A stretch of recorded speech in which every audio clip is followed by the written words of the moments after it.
네, 안녕하세요. 오늘은 발에 대해서 한번 총 정리를 하려고 합니다. 우리 병원에 이제 뭐 발 환자분들이 많이 오지만 이제 뭐 어디가 아프면 어떤 질환인지 그래서 이제 그런 부분을 좀 정리하려고 합니다.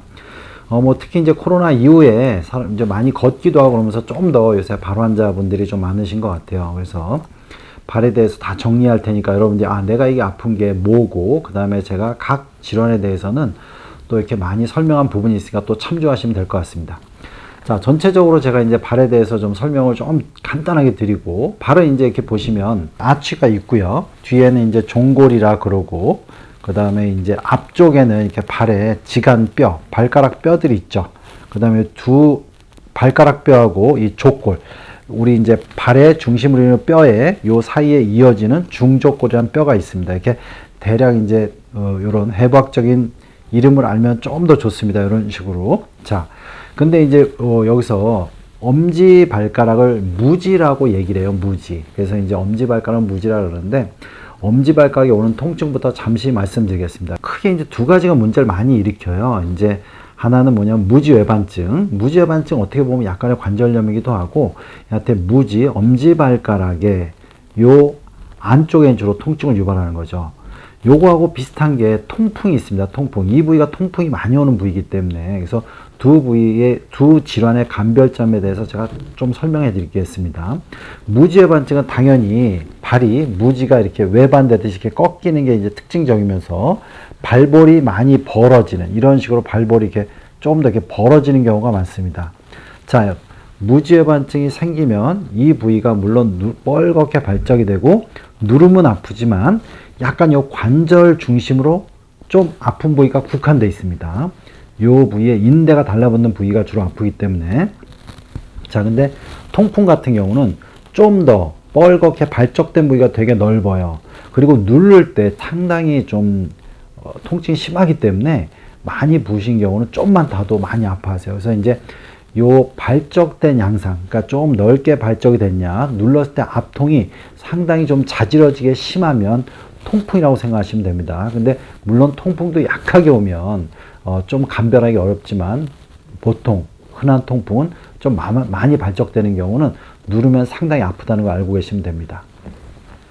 자, 두 번째는 이제 발가락 쪽하고 발바닥 요 앞쪽 면의 통증에 대해서 말씀드리겠습니다. 요 중족골이 이렇게 내려가는 거를 제가 많이 얘기했는데 이게 발을 되게 피로하게 만들고 통증을 유발합니다. 그래서 이렇게 발이 내려가면 제가 이 중족골 아래쪽은 연부 조직, 살이 적고 엄지발 쪽에 좀 더 많기 때문에 이렇게 닿으면 통증을 많이 유발하게 되고 요 부위에 약간의 굳은 살이 생기죠. 이걸 중족골통이라고 그래요. 이 부분은 흔히 발가락 끝까지 저린 지간신경통하고 다릅니다. 두 개가 겹쳐 생기는 경우도 있지만 실적으로는 달라요. 그래서 요 부위만 아프다. 그러면 실적으로 그거는 중족골통이고요. 근데 요 부위가 아픈데 발끝도 뭔가 저린 것 같다. 그럼 요건 지간신경통이에요. 그러니까 요 사이로 가는 지간신경까지 자극이 된다는 거죠. 이거를 좀 감별하는 것 중에 좋은 거는 뭐냐면 여러분들이 발볼을 이렇게 움켜 잡는 겁니다. 움켜 잡으면 좀 더 이 발가락 사이에 연부 조직이 눌리면서 신경이 더 자극되기 때문에 그때 발끝이 좀 더 저리다 그러면 이건 지간신경통이에요. 그런 게 없이 디딜 때 발바닥 쪽, 앞쪽 전면부 바닥으로 아프다? 그러면 이거는 중족골통입니다. 자, 그러면 이제 요 발바닥이 아파요는 제가 따로 전에 찍은 영상을 참조하셔서 어떻게 관리하실지 좀 참조하시면 됩니다. 자, 그 다음에 이 발의 바깥쪽 면에 생기는 통증에 대해서 제가 예전에 설명드렸죠. 이거는 보행의 문제하고 연관이 많고 또 하나는 요 옆에 있는 뼈가 입방골인데 이 입방골이 종종 이렇게 탈구, 이게 발이 틀어지면서 문제가 되는 경우가 많습니다. 그러면 이 바깥쪽에 이제 통증이 많이 오는데 그 이유는 뭐냐면 걸을 때 이런 식으로 걸어야 되는데 약간 조금 더 이렇게 외측면을 더 무게를 지지하면서 걸을 때 문제가 된다라는 거죠. 자, 이렇게 무게를 지지하면서 걷는다는 원인은 왜 그러냐면 이 바깥을 지지하는 비골근, 이 바깥쪽, 그러니까 발의 바깥쪽을 지지하는 근육을 비골근이라는데 비골근의 기능이 떨어져서 그래요. 비골근의 기능이 떨어지는 거는 허리의 5번 신경이 문제일 수도 있지만 4, 5번 신경입니다. 근데 이 입방골의 기능이 되게 중요합니다. 입방골이 불안정하면 일로 달라붙어 있는 비골근의 힘줄과 인대 부위가 약화가 되면서 이런 식으로 걷는 거예요. 그래서 이제 종종 우리 병원에서도 입방골이 틀어지면 이걸 잡는 치료를 많이 합니다. 그래서 이 새끼 발가락 쪽으로 아프면 허리의 문제일 수도 있지만 상당수는 요 뼈의 틀어짐하고 연관이 많이 돼 있고, 그러면서 옆으로 걸으면서 약간 옆쪽의 무게중심을 걸으면서 많이 이쪽 부위에 통증이 온다는 걸 알고 계시면 됩니다. 자, 이제 뒤로 넘어가겠습니다. 뒤로. 뒤에는 우리가 이제 종골이라는 뒤꿈치 뼈가 있죠. 뒤꿈치 뼈에서 생기는 통증은 또 이제 두 가지로 보시면 됩니다.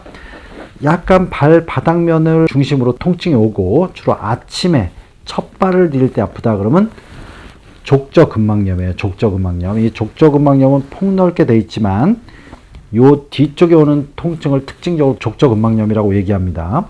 근데 요 부위가 아니라 바로 뒤꿈치에 이렇게 말발구 같이 삥 둘러서 이렇게 아픈 경우는 대다수가 아킬레스건의, 이 종아리에서 이어지는 아킬레스건의 긴장도가 종골에 생겨서 종골이 아킬레스 붙는 근막면을 타고 아파지는 경우가 있습니다. 물론 아킬레스 건염이 아킬레스 부착 부위에 올 수도 있고요.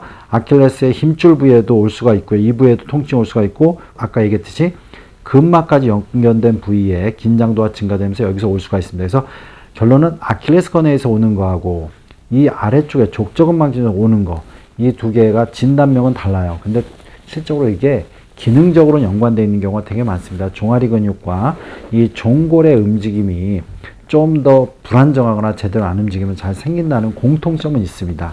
그래서 그렇게 알고 계시고, 제가 마지막으로 발바닥 안쪽이 아픈 거를 제가 설명을 해드리겠습니다. 발바닥 안쪽이 아프다. 이거는 몇 가지가 있어요. 요 안쪽은 또 주상골이라고 합니다. 이렇게 우리가 발 안쪽을 만지면 볼록 나온 뼈죠. 이게 주상골이 주로 불안정할 때 이 안쪽 면에 통증이 많이 와요. 왜 그러냐면 이 주상골이 불안정해서 아래로 내려가면 평발이 심해진 거죠. 그러면 당연히 안쪽 면에 우리가 족저근막이 긴장되면서 이쪽에 통증이 많이 오고, 이 안쪽 주상골과 연결된 인대의 긴장도가 많이 생겨요. 왜냐하면 이런 식으로 걸어야 되는데 이게 자꾸 주저앉을 때마다 인대의 긴장이 생긴다는 거죠. 특히 이 안쪽에 중요한 인대가 되게 많습니다. 스프링 인대라든가 이런 거에 문제 때문에 그렇고, 그런 분 중에 요 부주상골 증후군, 주상골이 떨어져 나간 부주상골 증후군이 있으면 그런 분이 좀 더 잘 옵니다. 그거는 선천적으로 있는 거기 때문에 그러면 좀 더 관리를 하셔야 돼요. 그래서 제가 지금 이렇게 전체로 설명을 좀 해드렸고, 여러분들이 나는 어떤 질환이다 이런 걸 좀 알고 계시고, 그 다음에 제가 기존에 쭉 했던 발에 대한 동영상을 좀 참조하시고, 혹시 궁금하거나 더 알고 싶은 부분이 있으면 댓글로 남겨주시면 그 질환에 대해서는 제가 좀 더 잘 설명해 드리도록 하겠습니다. 연세신통TV 여러분 구독해 주시고요. 여러 영상이 있습니다. 이렇게 참조해 주시기 바랍니다.